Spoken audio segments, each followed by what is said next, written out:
Perwakilan masyarakat korban bencana alam gempa bumi tahun 2019 di Desa Suli, Kecamatan Salahutu, Kabupaten Maluku Tengah, melakukan tatap muka bersama Komisi 3 DPRD Maluku dan Badan Penanggulangan Bencana Daerah, serta fasilitator terkait penanganan pembangunan rumah yang rusak terkena dampak gempa yang dalam penanganannya tidak transparan.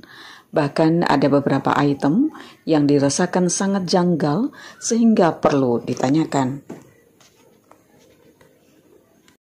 Saat rapat bersama, perwakilan warga Suli yakni Melani menanyakan kebijakan fasilitator yang dinilai merugikan masyarakat.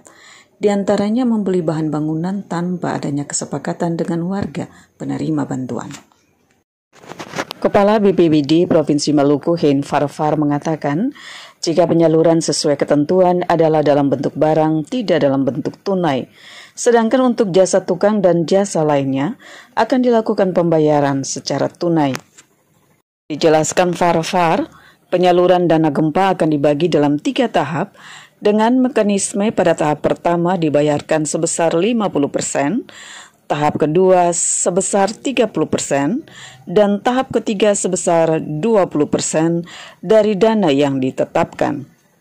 Seperti diketahui, dana gempa dibagi dalam 3 kategori, yakni rusak ringan mendapatkan biaya 10 juta rupiah, rusak sedang mendapatkan 25 juta rupiah, dan rusak berat mendapatkan 50 juta rupiah.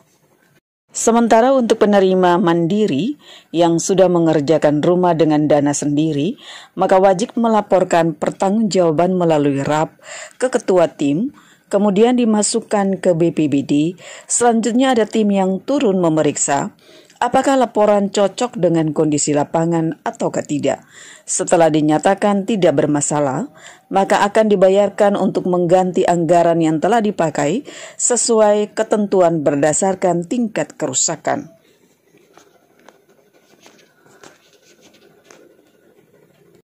Dijelaskan lebih lanjut, kelompok akan melakukan koordinasi dengan fasilitator dengan memasukkan RAP sesuai kebutuhan rumah dan akan disepakati untuk mencari toko bangunan untuk membeli barang. Alur dana, ujar Farfar, setelah membuka rekening bank, maka Bank Nasional Indonesia BNI yang digunakan menyalurkan bantuan akan langsung mentransfer biaya bahan bangunan sesuai kebutuhan penerima yang telah disepakati sebelumnya kepada toko bangunan yang ditunjuk.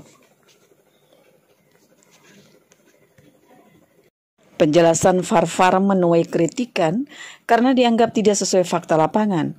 Setelah melakukan koordinasi singkat yang dipimpin Ketua Komisi 3 Richard Trahakbau, maka disepakati Komisi 3 akan meninjau secara langsung kondisi laporan usai perayaan Hari Raya Idul Fitri yang juga dihadiri BPBD Provinsi Maluku dan fasilitator.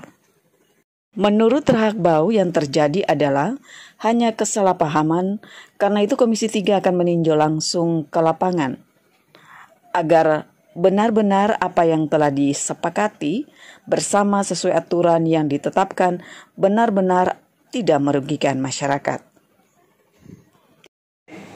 Badan Penanggulangan Bencana Nasional nomor 106 tahun 2019. Di dalam juklat ini diatur yang pertama ialah bahwa mekanisme pemberian bantuan ini itu dilakukan tidak langsung tunai. Itu dulu. Sehingga semua orang yang korban gempa pada saat itu tidak terima uang secara tunai. Uang ini ada 3 item pembiayaan di situ. Yang pertama adalah untuk material. Yang kedua upah kerja dan juga atau tukar dan juga jasa lainnya. Penjelasannya seperti ini. Uang material itu kan ketika fasilitator turun, fasilitator mendampingi kelompok. Pada saat itu kan kelompok sudah terbentuk. Jadi uang yang masuk pertama di penerima bantuan itu bukan tahun 2019. Itu dananya baru masuk itu tahun 2020. Jadi dana yang tadinya untuk Maluku Tengah itu sebesar 161 miliar sekian. Dana ini dari BPBD itu langsung masuk ke rekening BPBD Maluku Tengah. Ketika proses ini mulai berjalan, kita di provinsi itu diberi tanggung jawab untuk merekrut fasilitator. Izin Pak, ini koordinator fasilitator. Sini. Sini. Kiri ya nih. Berarti baik jelaskan, mereka juga berpenjelasan. Uang ini ketika fasilitator turun itu mendampingi penerima bantuan yang sudah dibentuk dalam kelompok penerima bantuan. Pernah datang ketemu beta kan? Kita sudah jelaskan secara detail pada masa itu. Ketika itu lalu fasilitator ini tugasnya mendampingi penerima bantuan dalam kelompok itu untuk menyiapkan administrasi. Terus kemudian di dalam administrasi penerima bantuan itu ada satu item penting, di situ adalah RAB. Itu rencana anggaran belanja pembiayaannya itu. Di situ dihitung. Saya kasih contoh bahwa kalau rumah ini kan ada 3 kategori rusak.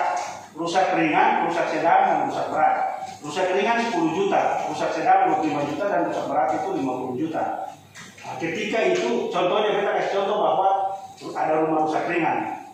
Rusak ringan ini item-item yang rusak itu semua dihitung dalam RAB itu. Dihitung dalam RAB itu. RAB ini dibuat berdasarkan kesepakatan antara penerima bantuan yang ada di dalam kelompok itu yang tanggung jawabnya untuk mencari toko penyedia material.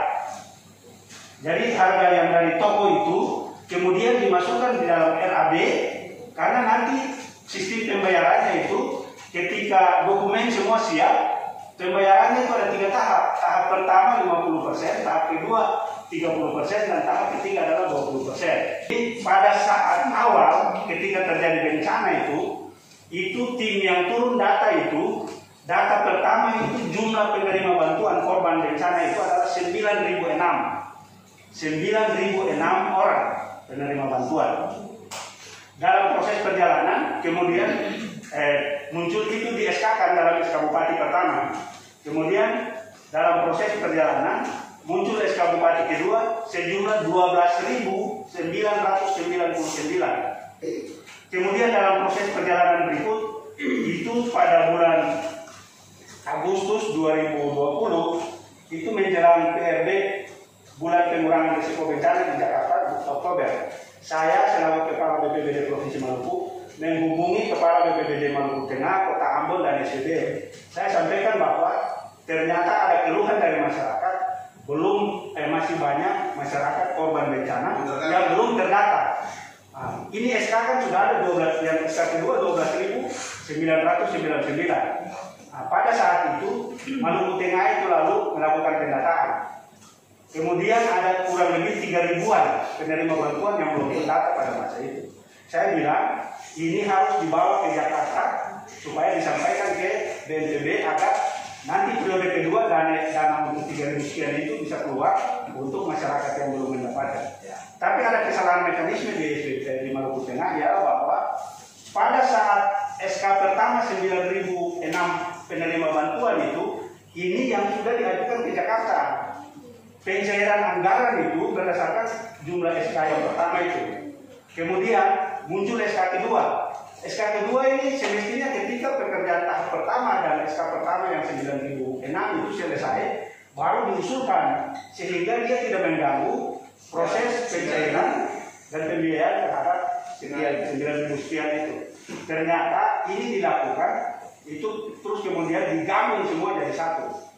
Ini kami di provinsi juga baru mengetahui bahwa ketika ini digabung maka ada penerima bantuan khusus di Kecamatan Salabutu itu tidak menerima uang karena uang yang tadi dibagi untuk 9.000 sekian itu ternyata sudah menggunakan SK yang nilainya sudah 14.000 sekian, sehingga ada yang dapat. Jadi khusus untuk Kecamatan Salabutu itu semua penerima bantuan dengan status rusak ringan itu belum diakomodir di dalam itu. Dari Gedung DPRD Maluku, tim Suara Kalwido melaporkan.